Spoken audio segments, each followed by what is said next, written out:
Hi friends, welcome to my channel. Ammu ఇంకొకరు కలిసి annual day ఫంక్షన్లో చక్కగా నాట్యం చేస్తూ ఉంటారు. ఇక తన డ్యాన్స్ అయిపోగానే అందరూ క్లాప్స్ కొడుతూ ఉండగా అమ్ము వచ్చి బాగీని గట్టిగా హత్తుకుంటుంది. ఇక ప్రేమగా బాగి అమ్ము చెంపపై ముద్దు పెడుతుంది.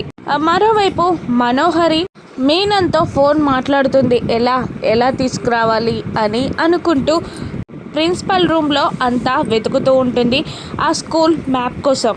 అక్కడ ప్రిన్సిపల్ రూమ్లో ఏదో సౌండ్ రావడంతో అక్కడే సెక్యూరిటీ ఇస్తున్న శివపార్వతి కూడా గమనిస్తూ అదంతా తిరుగుతూ ఉంటుంది. ఇక ఆ మ్యాప్ని మనోహరి పట్టుకొని మీనన్కి ఫోన్ చేసి పక్క బిల్డింగ్ నుండి ఈ బిల్డింగ్కి ఒక టనల్ ఉందని, ఆ టనల్ ద్వారా లోపలికి వస్తే ఆడిటోరియం పక్కకి చేరిపోతామని చెప్పేస్తుంది మనోహరి. మేము అలాగే వస్తున్నాం, ఒక సెక్యూరిటీ సంగతి నువ్వు చూసుకో, అక్కడ సెక్యూరిటీ లేకుండా చూసుకో అని అంటూ ఉంటాడు మీనన్. లేదు, నేను రూట్ మాత్రమే చెప్తాను, నా వల్ల కాదు అని అంటూ ఉంటుంది మనోహరి. రూల్స్ అండ్ రెగ్యులేషన్స్ నేను పెట్టేవి, మేము అక్కడికి చేరే వరకు 15 మినిట్స్ పడుతుంది. నువ్వు అక్కడ సెక్యూరిటీ లేకుండా మేము వచ్చేలా ఏర్పాట్లు చేయి, లేదంటే నేనేం చేస్తానో నాకే తెలీదు అని మీనన్ బెదిరించగానే భయపడిపోయి అలాగే అంటుంది మనోహరి. ఇక ప్రిన్సిపల్ రూమ్ నుండి బయటికి వస్తున్న మనోహరిని శివపార్వతి చూసి, మీరు ఇక్కడేం చేస్తున్నారు? మీరు అమర్ సార్ రూమ్ ఇంట్లో ఉంటారు కదా, ఆడిటోరియంలో ఉండకుండా ఇక్కడేం చేస్తున్నారు? ప్రిన్సిపల్ రూమ్లో మీరేం చేస్తున్నారు అని అంటుండగా, నాకు వాష్రూమ్స్ దొరకక ఇక్కడికి వచ్చాను, నేను వెళ్తున్నానంతే అని మనోహరి అబద్ధం చెప్తుంది. ప్రిన్సిపల్ రూమ్లోకి మీరు వెళ్ళారా అని శివపార్వతి అడుగుతుండగా, లేదు, మేమెందుకు వెళ్తాం ప్రిన్సిపల్ రూమ్కి అని మనోహరి చక్కగా అబద్ధం చెప్పేసి అక్కడికి వస్తుంది. ఆ తర్వాత ఆనంద్ ముఠామేశ్రీ చిరంజీవి గారి సాంగ్కి చక్కగా పర్ఫార్మెన్స్ ఇస్తాడు. ఆ తర్వాత ఆనంద్ పర్ఫార్మెన్స్కి అందరూ క్లాప్స్ కొట్టుకొని మెచ్చుకుంటూ ఉంటారు. బాగి ఆరు అయితే చాలా సంతోషపడుతూ ఉంటారు. మనోహరి మీనన్ని ఎలా లోపలికి తీసుకురావాలా అని ఆ టనల్ ఉన్న ఏరియాకి వెళ్తుంది. అక్కడ ఒక కానిస్టేబుల్ సెక్యూరిటీగా ఉంటాడు. అమ్మో, ఒకడున్నాడు, ఎలా తీసుకెళ్ళాలి ఇక్కడ నుంచి విన్ని అని అనుకుంటూ ఏదైనా కొట్టడానికి, స్పృహ తప్పేలా చేయడానికి అటు ఇటు చూస్తుండగా అక్కడ ఒక కర్ర కనబడుతుంది. ఈ కర్రతో విన్ని బాధితే సరి అని అనుకుంటూ ఉంటుంది మనోహరి. మరోవైపు అంజు, లక్కీ, బిట్టు ఇంకొకరి డ్రామా కూడా స్టార్ట్ అవుతుంది. ఇక రైతులలాగా ఆ వేషాలు వేస్తారు లక్కీ, అంజు.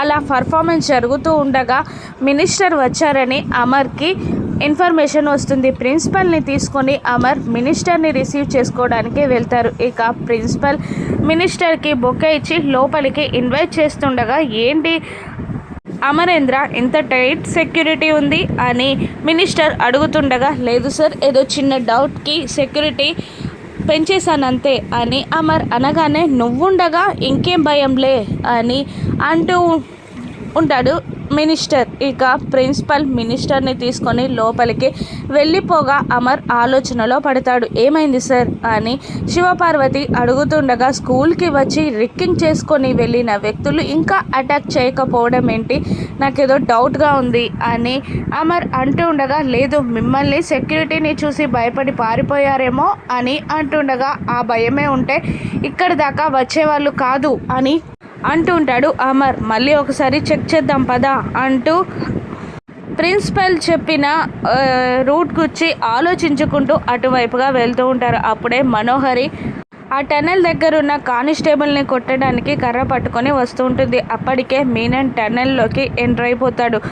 అమర్ రాకని చూసిన మనోహరి పక్కకి దాక్కుంటుంది. అమర్ వచ్చి అదే టనల్ మీద నిలబడతాడు. పైనుండి సౌండ్ రావడంతో మీనన్ మనుషులు లోపలే ఆగిపోతారు. ఇక అంతా చెక్ చేసి అక్కడ అంతా ఓకే అని కానిస్టేబుల్తో మాట్లాడిన అమర్ అక్కడ నుండి వెళ్ళిపోతాడు. ఆ తర్వాత మనోహరి ఆ కానిస్టేబుల్ తలపై గట్టిగా బాధేసి స్పృహ తప్పేలా చేస్తుంది. ఆ తర్వాత టనల్కున్న లాక్ని కూడా కర్రతో బాధేసి టనల్ని ఓపెన్ చేసి మీనన్ మనుషులని లోపలికి ఎంటర్ అయ్యేలా చేస్తుంది మనోహరి. కొంత దూరం వెళ్ళాక ఇదే ఆడిటోరియం, నేను సెక్యూరిటీ ఎలా ఉందో చూస్తాను అని అంటూ వాళ్ళని అక్కడే ఆపేసి అక్కడ ఎవరు లేరు అన్నట్టు ఆ సెక్యూరిటీ అంతా చెక్ చేసుకొని వచ్చి మళ్ళీ మీనన్ దగ్గరికి వస్తుంది మనోహరి. మరోవైపు మినిస్టర్ కూడా కూర్చొని పిల్లల పర్ఫార్మెన్స్ని ఎంజాయ్ చేస్తూ ఉంటాడు. ఇక సెక్యూరిటీ చెక్ చేసుకొని ఆడిటోరియంలోకి మీనన్ని తీసుకెళ్ళడానికి మనోహరి వచ్చి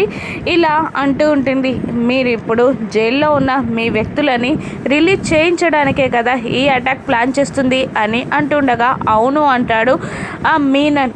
ఈ అటాక్లో ఎవరినైనా చంపొచ్చు కదా అని అంటుండగా నీకెవరిని చంపాలనుంది, ఏదైనా డీల్ కావాలా అని అడుగుతుండగా బాగిని చంపాలి, మీరు ఎవరిని అటాక్ చేసినా చేయకపోయినా యూజ్ ఉండదు, కానీ అమరేంద్ర వైఫ్ బాగిని మీరు కిడ్నాప్ చేయొచ్చు, చంపేయచ్చు అని అంటూ ఉండగా అలాగే డీల్ అంటాడు మీనన్. ఆ అమ్మాయిని నేను నీకు చూపిస్తాను అని మనోహరి అంటూ మీనన్ మనుషులని ఆడిటోరియంలోకి తీసుకొని వెళ్ళబోతూ ఉంటుంది మనోహరి. ఇక ఆడిటోరియంలో అమర్ బాగిని పిల్లల్ని మినిస్టర్ని ఎలా కాపాడుతాడో, మీనన్ని ఎలా దెబ్బ కొడతాడో, మనోహరి నిజస్వరూపం అమరేంద్ర తెలుసుకుంటాడో రాను ఎపిసోడ్స్లో చూద్దాం. Thank you for watching.